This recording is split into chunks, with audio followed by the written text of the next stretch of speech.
नमस्कार, मैं शालिनी और आप देख रहे हैं सत्ता शासन न्यूज। आई बढ़ते हैं आज की बड़ी खबर की ओर।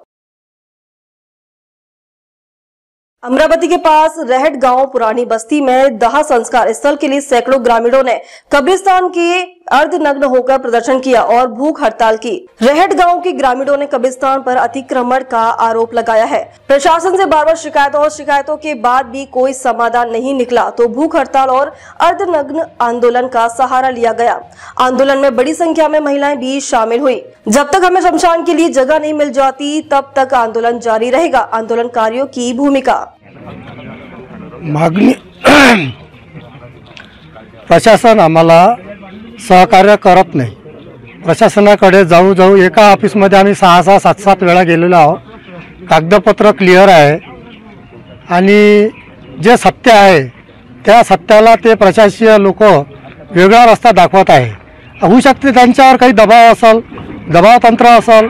आता त्याची नोकरी आहे, त्या हिशोबाने मागणी आमची एकच आहे का मोजणी सीट प्रमाणे जे काय आमची जागा निघत असेल ती जागा प्रशासनाने काढून द्यावी आणि आम्हाला आमचं छत्रपद निदर्शनात आणून द्यावं।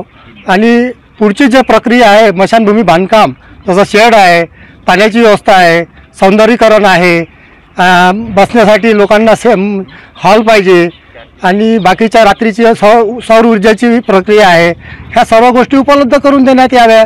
आणि इथं जे लोक आता मयतला आलेले आहे त्यांना बसण्याची व्यवस्था नाही आहे, अशी व्यवस्था करून देण्यात यावी। अंतिम जाणाऱ्या माणसाची व्यवस्था काय करायची असते तेच असते, 4-5 गोष्टी, दुसरं त्याला पाहिजेच काय। आणि त्याचे नातेवाईक आणि इथं आलेला प्रत्येक माणूस प्रत्येक गावाला हे बोंब जाते ना। राहटगाव पैसेवाला आहे, राहटगाव खूप मोठं गाव आहे, पण त्यांच्याकडे स्मशानभूमीच नाही हो।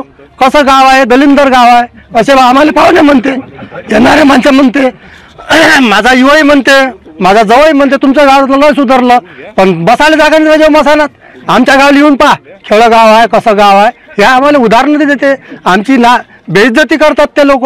ह्या माझं नाव सुभाष भीमरावजी चौधरी। अब तक के लिए बस इतना ही। फिर होगी आपसे मुलाकात, तब तक के लिए नमस्कार और देखते रहिए सत्ता शासन न्यूज।